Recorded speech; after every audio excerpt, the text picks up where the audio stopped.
Peut-on guérir de la maladie lorsque un malade est déclaré et connu très clairement? C'est vraiment un message du ministère de la Santé. On peut en guérir, donc il ne faut pas rester à la maison. Lorsque vous souffrez, il faut vous rendre dans le centre de santé le plus proche. Vite, vous êtes pris en charge, vite, vos chances de guérison sont réelles. L'expérience a montré que la contamination est intrafamiliale, la contamination est intra-hospitalière.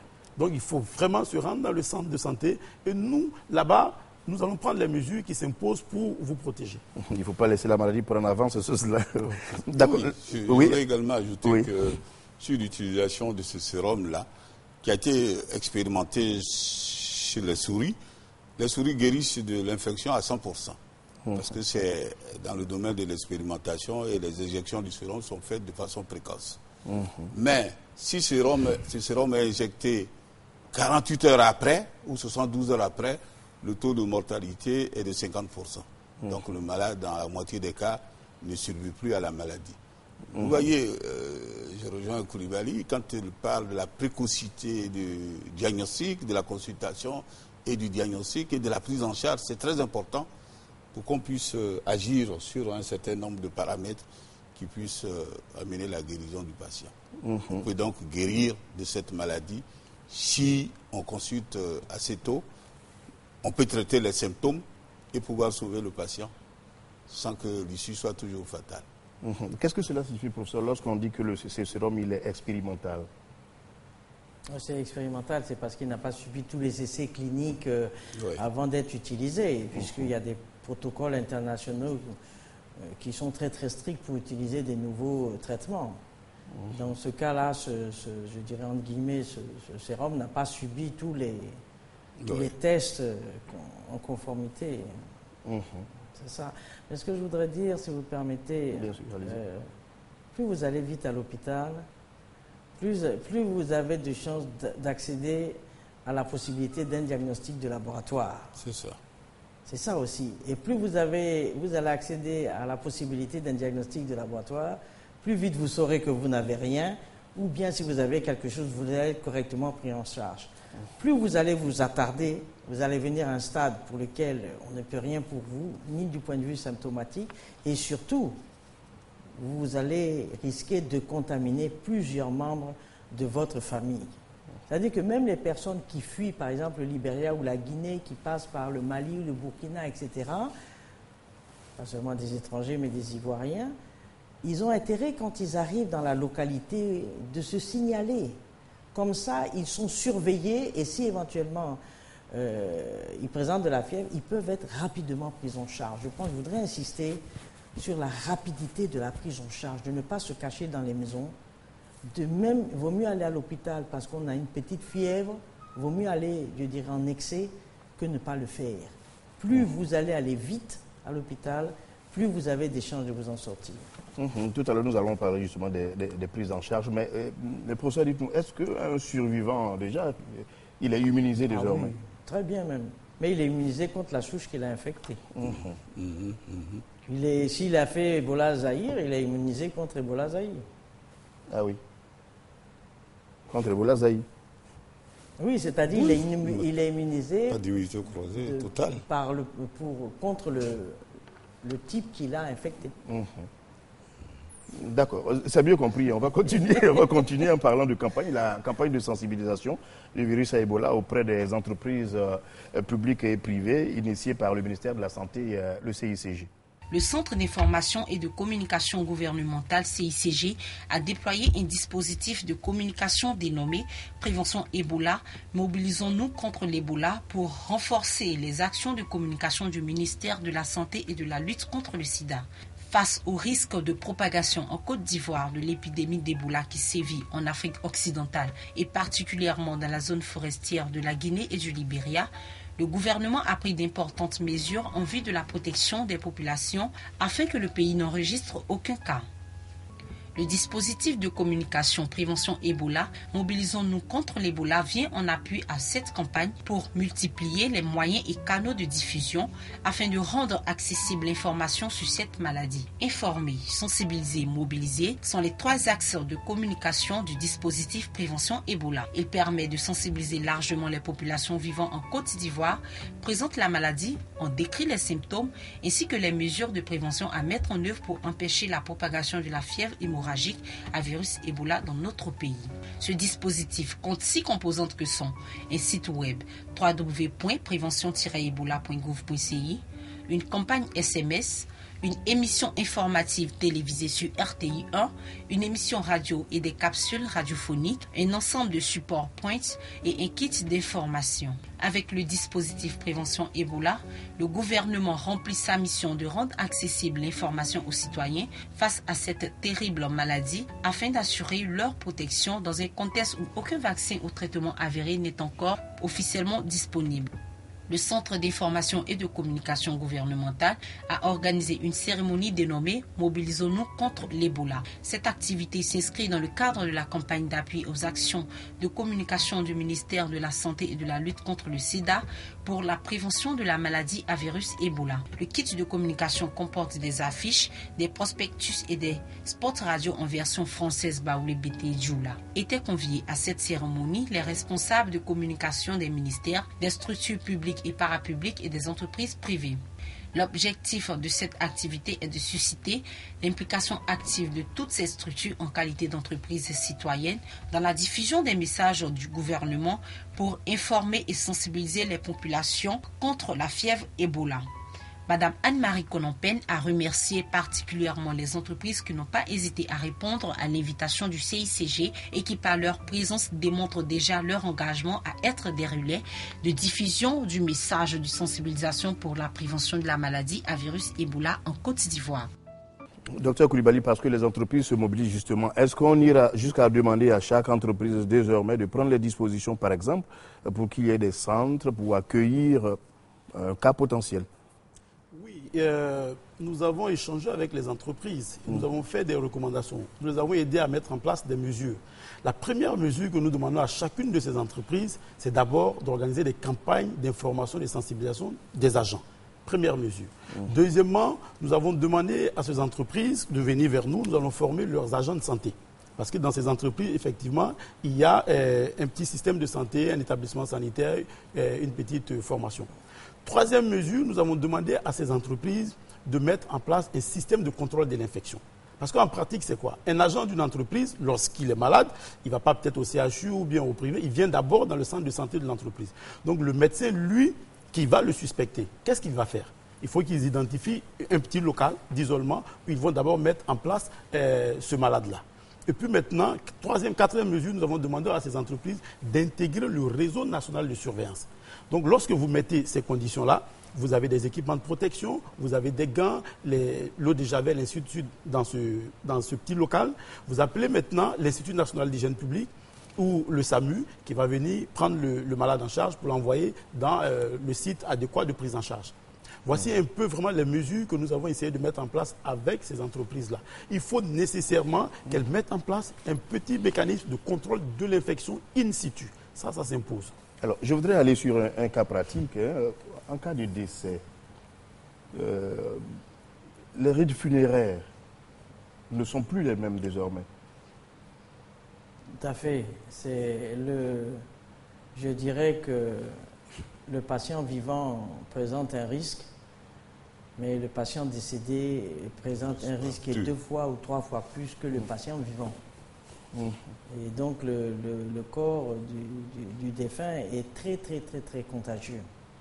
Et donc vraiment, il faut vraiment dire à la population de surseoir aux rites funéraires et de laisser les organismes qui sont impliqués pour inhumer les corps de leurs défunts.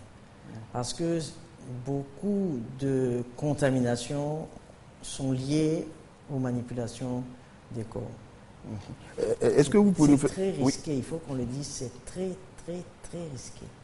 Ah oui, vous avez insisté. Est-ce que vous pouvez nous faire vivre l'expérience d'ailleurs où il y a eu des cas où on a demandé aux populations de ne plus procéder à ces rites-là? Quelles ont été les réactions tout de suite? Lorsqu'on a lu le rapport de l'évaluation qui a été faite à Accra, il a été indiqué clairement que la propagation de la maladie a été associée à des rites funéraires. C'est parce que les populations sont restées réticentes à ces mesures-là. Donc, nous insistons pour dire qu'on a peut-être la chance de ne pas être infecté maintenant, donc nous anticipons sur ces mesures. Alors, il faut que les populations acceptent, en cas de décès, que l'inhumation se fasse immédiatement. Immédiatement? Oui, immédiatement, le jour J même. C'est-à-dire que vous n'avez pas accès au corps, vous ne lavez pas le corps, vous ne manipulez pas le corps. Voilà. Et ceux qui sont chargés vraiment de manipuler ce corps le font sous stricte précaution. Et immédiatement, on va enterrer le malade. Ça, c'est... Les populations, je crois, nous, depuis mars, ont été préparées à cela. Depuis mars. Et j'espère que, bon, la maladie ne va pas arriver, mais si elle arrive, il y aura une adhésion pour ce genre d'aspect-là. Il faut vraiment faire en sorte que ces pratiques funéraires ne soient pas source de propagation de la maladie. En quoi cela consiste? La prise en charge d'un malade ou quelqu'un qu'on suspecte tout de suite? Qui est-ce qu'on prend en charge? On prend en charge tout le monde. On les prend en charge gratuitement. Si vous n'êtes pas un cas suspect, vous n'êtes pas un cas suspect. Vous serez pris en charge pour la pathologie que vous présentez.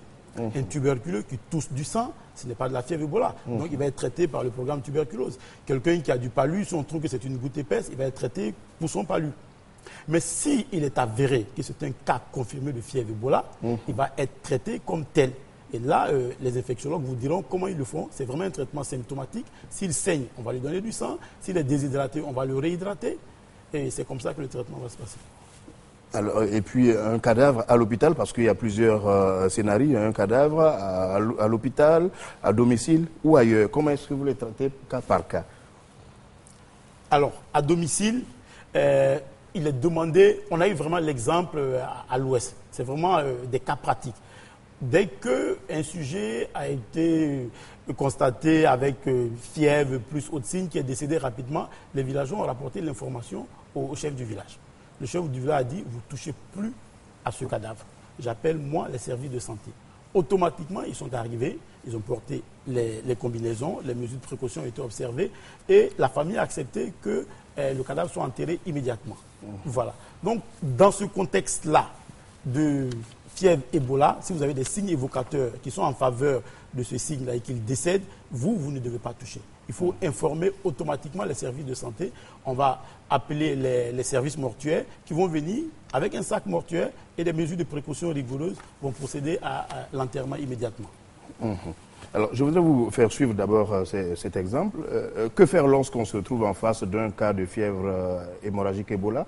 Quel comportement les agents de santé doivent-ils adopter en cas de présence du virus Ebola dans leur centre de santé? Et pour répondre à ces préoccupations, le ministre de la Santé et de la lutte contre le sida a décidé de se mettre en situation réelle. Et je voudrais vous faire regarder et suivre cette simulation. Hervé est planteur. Malade depuis son retour le 2 août dernier de la Guinée forestière où il séjournait, il décide de se rendre dans le centre de santé de Kandopleu, son village natal, situé à 15 km de Biankouma. Vêtu de son équipement de protection individuelle, le médecin du centre de santé de Kandopleu le consulte. Hervé est suspecté par le médecin d'être atteint de la fièvre hémorragique. Il sera donc conduit par l'ambulance médicalisée de l'équipe d'intervention rapide au centre d'isolement situé à l'hôpital général de Biankouma. À Biankouma, Hervé est déclaré positif, donc porteur du virus Ebola. Il décède par la suite, puis est inhumé par les agents du centre de santé, vêtus de leur équipement de protection individuelle. Ceci est une simulation. Pendant toutes ces étapes de la simulation, la prudence était de mise. Les équipements de protection individuelle et les gants utilisés par le personnel de santé, depuis la consultation jusqu'à l'inhumation du malade, sont détruits. Le personnel de santé ayant participé au traitement du patient s'est aussitôt fait désinfecter les mains avec de l'eau javelisée. Le centre de santé de Kandopleu, celui de l'isolement de Biankouma, l'ambulance médicalisée et le corbillard sont aussitôt désinfectés par l'Institut national de l'hygiène publique de Mans. Les patients assis auprès d'Hervé au centre de santé de Kandopleu, ses parents et les autres contacts sont recherchés et identifiés. Ils seront à leur tour sensibilisés par le directeur départemental de la région et pris en charge pendant 21 jours par les médecins de la localité. Cette simulation s'est faite en présence du ministre d'État, ministre du Plan et du Développement Albert Mabritoakeuse et de la ministre de la Santé et de la lutte contre le sida, Raymond Kofi Goudou. Professeur Dosso, vous l'aviez dit tout à l'heure, on va jusqu'à la gestion des linges, des déchets, on va jusqu'à brûler les tenues déjà utilisées pour après l'inhumation. C'est exactement la même chose au niveau du laboratoire. Quand on a fini de techniquer, tous les équipements de protection individuelle sont incinérés. Est-ce que de façon exhaustive, on a énuméré certains animaux ou bien on doit se méfier de tous les animaux à la fois? Non. Le message du ministère est très clair. Oui. Il est univoque. Il s'agit d'animaux de brousse. On ne va pas discriminer entre tel ou tel animal. On n'a même pas la liste exhaustive. Donc, dans une démarche de santé publique, pour avoir une valeur ajoutée à la lutte, il a été demandé de ne pas consommer de la viande de brousse jusqu'à nouvel ordre. Et il faut que les populations s'en tiennent à cela. Au début, c'était bien respecté. Et dès que vous avez la courbe épidémique de la fièvre Ebola, en tout cas depuis la Guinée, elle décline deux phases. La première phase, elle était bien ascendante. Lorsque le nombre de cas a baissé, les populations ont abandonné ces bonnes pratiques et la courbe encore a grimpé. Donc, j'invite toujours que la Côte d'Ivoire n'étant pas affectée, elle doit agir sur les deux axes. La contamination animale-homme, il faut rompre cela. La contamination homme-homme aussi, il faut rompre cela. Donc, nous agissons sur ces deux axes-là. Faut-il craindre de la viande préparée? Alors, je vous le dis, ces questions ne sont pas innocentes parce que nous avons vu des documentaires où certaines personnes sur des marchés de certains pays que je ne cite pas disaient très clairement nous continuerons de vendre de la viande préparée, de la viande séchée parce qu'aucun microbe ne peut résister à cela. Là, vraiment, je voudrais m'adresser d'abord au professeur Dosso, avant même de côté. Professeur, lorsque vous entendez un tel commentaire, quelle est votre réaction? Le sang et les organes des animaux infectés contiennent une grande quantité de virus. Dès que vous allez manipuler ces animaux-là, vous allez vous infecter. C'est très clair.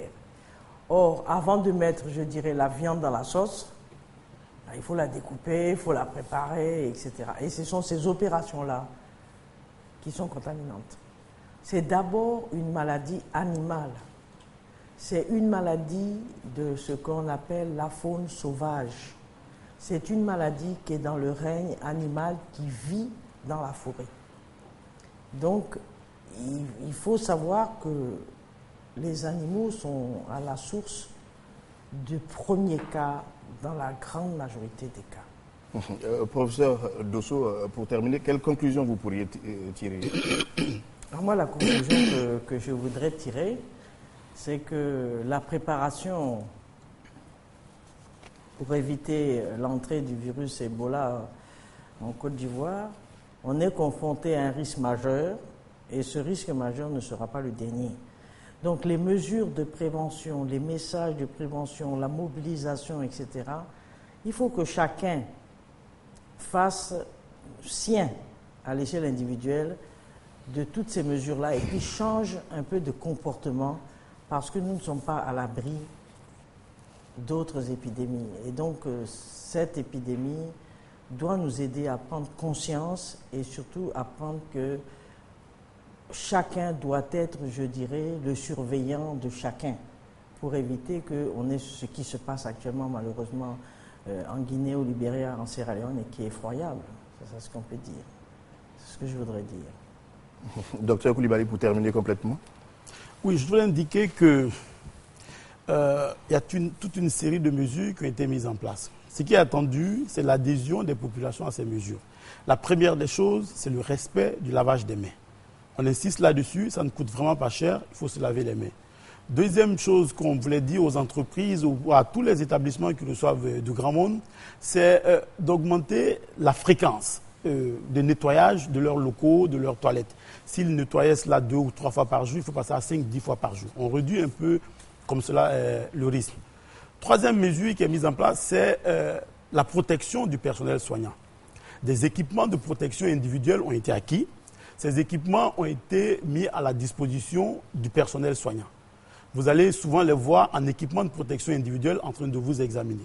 N'ayez pas peur, ça ne veut pas dire que vous avez la fièvre Ebola, il s'agit de mesures de précaution. Les rumeurs foisonnent. La source de l'information, c'est le ministère de la Santé, notamment à l'Institut national d'hygiène publique. Les données, ils sont colligées, traitées. Si vous voulez la bonne information, il faut se référer à l'Institut national d'hygiène publique. Si vous présentez fièvre, maux de tête, saignement, rendez-vous dans le centre de santé le plus proche. Les dispositions sont prises pour que vous soyez pris en charge. La prise en charge s'articule autour de plusieurs points. Le traitement est gratuit. Les médicaments ont été prépositionnés dans les pharmacies, dans les districts. En Côte d'Ivoire, vous avez 82 districts sanitaires. Les médicaments ont été prépositionnés pour que vous soyez pris en charge gratuitement. Donc, n'ayez pas peur, ne restez pas à la maison, vous serez pris en charge gratuitement. Autre mesure prise, c'est l'identification des centres de traitement dans ces districts. Donc, vous avez vu tout à l'heure dans le film, à l'ouest, au niveau des frontières, c'est parce que c'est là-bas qu'il y avait le risque. Le risque était plus élevé. Avec l'appui des partenaires, le ministère a installé donc ces centres de traitement. Il s'agit de centres pour isoler les malades et les prendre en charge gratuitement. Et ce dispositif est en train de se répandre un peu plus sur toute l'étendue du territoire. Nous sommes dans le domaine de la gestion des risques. On essaie d'évaluer où le risque est le plus élevé et on y agit pour y parer plus vite. Maintenant, on avance progressivement vers les zones où le risque est un peu moindre. Et les mêmes dispositions seront prises pour protéger l'ensemble du personnel. Je vous remercie.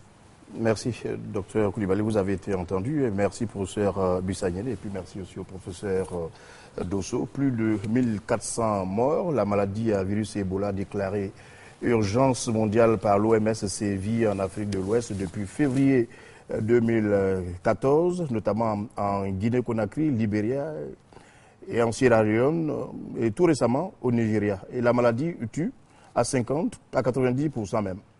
Tout le monde doit donc prendre conscience afin d'empêcher la survenue de la propagation de cette épidémie en Côte d'Ivoire. Merci de nous avoir suivis. Je vous souhaite une très bonne soirée sur RTI 1.